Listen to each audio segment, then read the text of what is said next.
Welcome back to my channel. কেমন আছো তোমরা সবাই? আশা করছি সবাই খুব ভালো আছো, আর আমি মোটামুটি ভালো আছি।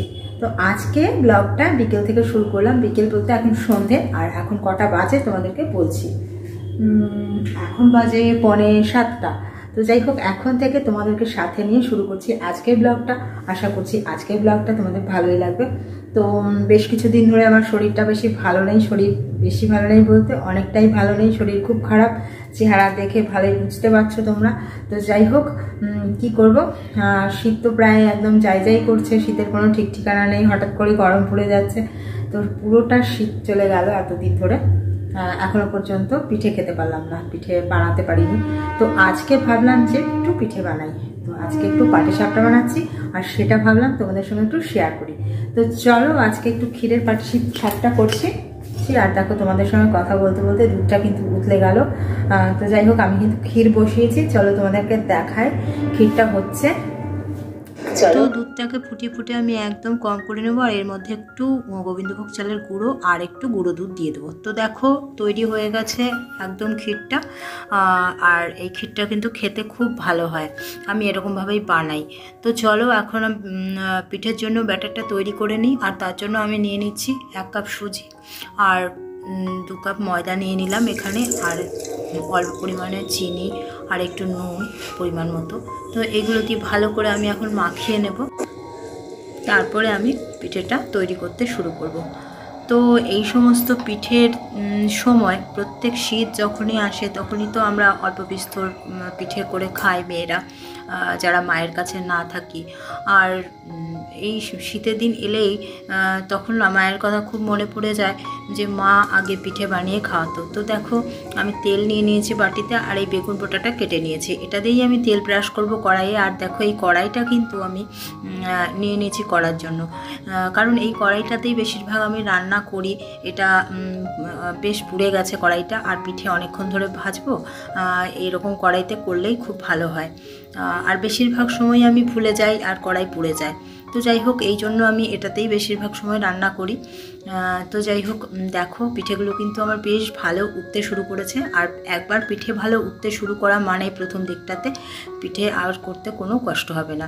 তো যাই হোক, এখন মায়ের কাছ থেকে দূরে থাকি, এখন করে খাই। আর নিজের জন্য হলে হয়তো আমি বানাতাম না, করতামও না, কারণ প্রত্যেক শীত এলে ভুতুর জন্য আর ভুতুর বাবার জন্য পিঠে আমি করি। অল্প করে হলেও আমি করে দিই, কারণ ওরাও তো দূরে থাকে। ভুতু ওর মায়ের কাছে থাকে, কিন্তু ভুতুর বাবা তো তার মায়ের কাছ থেকে দূরে থাকে। তো তার মনে হতে পারে যে মায়ের কাছে নেই বলে আমি পিঠে খেতে পারছি না।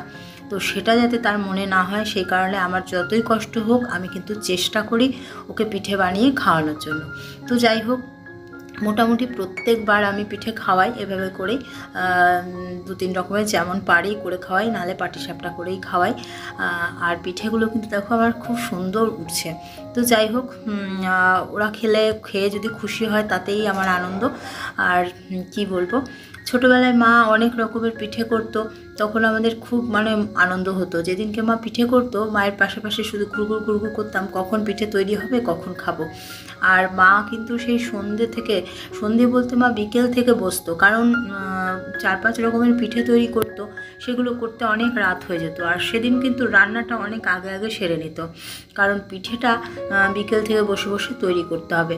আর আমাদের বাইরে উঠোনের মধ্যে একটা মাটির উনুন করা থাকতো, মা সুন্দর করে উনুন তৈরি করতো। সেই উনুনে কাঠের চালে বসে বসে মা কিন্তু পিঠে তৈরি করতো, আর আমরা চারপাশ দিয়ে ঘুরে বসে থাকতাম ভাই বোনেরা মায়ের পাশ দিয়ে। আর যখনই পিঠে তৈরি হতো মা কিন্তু আমাদেরকে দিত। তো যাই হোক, সেই সব স্মৃতি এখন মনে পড়ে যায় বড় হওয়ার পরে। কি বলবো, খারাপ লাগে, আবার ভালো লাগাও থাকে। শৈশব এভাবেই হারিয়ে যায়। একটা সময় আমরা বড় হতে চাই প্রত্যেকেই, আর বড় হবার পরে আমরা আবার কিন্তু সেই শৈশবে ফিরে যেতে চাই। প্রত্যেকের মধ্যেই বোধহয় এই প্রবণতাটা খুব, যে আমরা প্রথমে যখন ছোট থাকি তখন আমরা খুব বড় হতে চাই, আর বড় হয়ে আমরা শৈশবে ফিরতে চাই। তো দেখো ওইদিকে কিন্তু কথা বলতে বলতে পিঠে আমার তৈরি হয়ে গেছে। আর পিঠেগুলো কেমন দেখতে হয়েছে বলো, তোমরা কিন্তু কমেন্ট করে জানিও অবশ্যই। আর খুব সুন্দর লাগছে আমার দেখতে, তবে জানি না কেমন খেতে হবে। তোমরা দেখলে যে আমার পিঠেগুলো তৈরি হয়ে গেছে। আর পিঠে এটা বানিয়ে এসে এই দেখো আমি শুয়ে পড়েছি, শরীরটা খারাপ লাগছিল, অনেকক্ষণ দাঁড়িয়েছিলাম, দাঁড়িয়ে দাঁড়িয়ে পিঠে করছিলাম। আর শরীরটা আমার ভালো থাকে না অনেক দিন থেকেই, তো কী করবো, এই জন্য এসে শুয়ে পড়লাম। তো যাই হোক, আজকের ভিডিওটা তোমাদের কেমন লাগলো তোমরা কিন্তু কমেন্ট করে অবশ্যই জানিও, আর একটা লাইক করতে কিন্তু একদম ভুলো না। আর ভিডিও যদি ভালো লাগে তাহলে অবশ্যই শেয়ার করে দিও, আর চ্যানেলে যদি নতুন হও তাহলে চ্যানেলটা সাবস্ক্রাইব করে দিয়ে আমাদের পাশে থেকো, আমাদেরকে অনেকটা সাপোর্ট করো। তোমাদের সাপোর্ট আমার অনেক বেশি দরকার। তো সবাই খুব ভালো থেকো, সুস্থ থেকো, সুন্দর থেকো।